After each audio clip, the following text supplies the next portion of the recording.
Hey guys, in this video I'm going to show you how to add users on YouTube TV. If you find this video helpful, please consider to like this video and subscribe to my channel.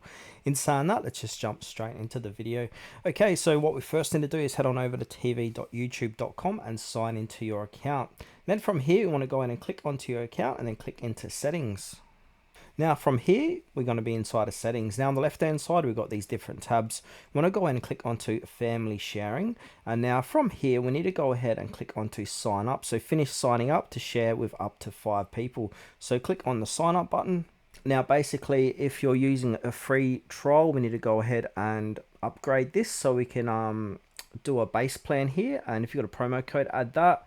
Then go ahead and check out. So once you've signed up to a subscription, and I'm pretty certain you can have a 10-day free trial for this to work, you will be able to come back here to manage users. So I'm going to click back in the settings and then jump over to family sharing. And now this is where you can go ahead and add users to YouTube TV.